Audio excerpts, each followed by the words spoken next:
എല്ലാ ദിവസത്തെ പോലെ തന്നെ ഇന്നും നല്ല മഴയുണ്ടായിരുന്നു കേട്ടോ. രാവിലെ ഇറങ്ങുമ്പോൾ ഞാനൊരു 7:30 ആയപ്പോഴേക്കും ക്ലാസ്സിലേക്ക് പോകാൻ വേണ്ടിയിട്ട് വീട്ടിൽ നിന്ന് ഇറങ്ങി കേട്ടോ. ഞാൻ 2 ബസ് കയറിയിട്ടാണ് ക്ലാസ്സിൽ പോകുന്നത്. അപ്പോൾ നമ്മുടെ ഭാഗത്തുനിന്ന് ബസ് കിട്ടണമെങ്കിൽ ആ ഒരു സമയത്ത് നല്ല തിരക്കായിരിക്കും. അപ്പോൾ വേഗം ചെന്നാലേ ബസ്സിൽ കയറാൻ പറ്റുള്ളൂ കേട്ടോ, അല്ലെങ്കിൽ ബസ് നിർത്തില്ല. അപ്പോൾ അത് കാരണം നേരത്തെ ഇറങ്ങും. കൊടുങ്ങല്ലൂരിൽ നിന്ന് എൻ്റെ ഒരു ഫ്രണ്ട് ഉണ്ട് കേട്ടോ എൻ്റെ കൂടെ. അപ്പോൾ നമ്മൾ രണ്ടുപേരും കൂടെയാണ് ക്ലാസ്സിലേക്ക് പോകുന്നത്. നമ്മുടെ കോളേജിൽ ഋതു എന്ന് പറഞ്ഞിട്ടൊരു ഫെസ്റ്റിവൽ നടക്കുന്നുണ്ട് കേട്ടോ. എക്കോ ഫ്രണ്ട്ലി ആയിട്ടാണ് അവിടെ നടത്തുന്നത്. ഫിലിം ഫെസ്റ്റിവൽ കൂടിയാണ് കേട്ടോ. അപ്പോൾ അതിൻ്റെ ഭാഗമായിട്ട് നമ്മൾ MSWൻ്റെ ബാച്ചിൽ നിന്ന് നമ്മൾ സീഡ്സൊക്കെ പേപ്പർ ബാഗിൽ പൊതിഞ്ഞിട്ട് കൊടുക്കുന്നുണ്ട്. വരുന്നവർക്കൊക്കെ എല്ലാവർക്കും ഓരോന്ന് കൊടുക്കുകയാണ്.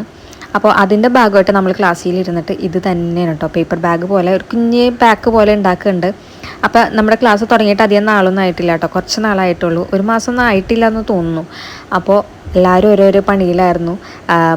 സത്യം പറഞ്ഞാൽ പഠിക്കാതെ ഈ വകയൊക്കെ ചെയ്യുമ്പോൾ നല്ല ഇൻട്രസ്റ്റ് ആണ് കേട്ടോ. എല്ലാവരും ഭയങ്കര ഇൻട്രസ്റ്റിൽ ഇതൊക്കെ ചെയ്തു കേട്ടോ. ഞങ്ങൾ ക്ലാസ് തുടങ്ങിയിട്ട് ക്ലാസ്സിലിരിക്കുന്നേക്കാളും കൂടുതൽ ഇത്രയും കൂടെ ഒരു അറ്റാച്ച്മെൻറ്റ് ഇതൊക്കെ ചെയ്യുന്ന നേരത്ത് ഞങ്ങൾക്ക് വന്നു കേട്ടോ. നമ്മളെല്ലാവരും കൂടെ ഒരുമിച്ച് ചെയ്യുമ്പോൾ അങ്ങനെയൊക്കെയാണല്ലോ. ഈ ഒരു പരിപാടി 17th 18th ആണ് കേട്ടോ നടക്കുന്നത്. അപ്പോൾ പലതരം ഡിഫറെൻറ്റ് ഡിപ്പാർട്ട്മെൻറ്റിൽ നിന്ന് പല പ്രോഗ്രാംസും ഉണ്ട് കേട്ടോ. അപ്പം നമുക്ക് പ്രത്യേകിച്ചൊരു പരിപാടിയൊന്നുമില്ല, ഇത് തന്നെയായിരുന്നു സീറ്റ്സ് എല്ലാവർക്കും വിതരണം ചെയ്യാമെന്നുള്ളതാണ്. അപ്പോൾ നമ്മൾ അതൊക്കെ ഇപ്പോൾ കുറേ പാക്ക് ചെയ്തു. അതിന് ശേഷം നമുക്കൊരു കുഞ്ഞു പരിപാടിയൊക്കെ ഉണ്ടായിരുന്നു കേട്ടോ. അപ്പോൾ നമ്മൾ നേരെ അങ്ങോട്ട് പോയി.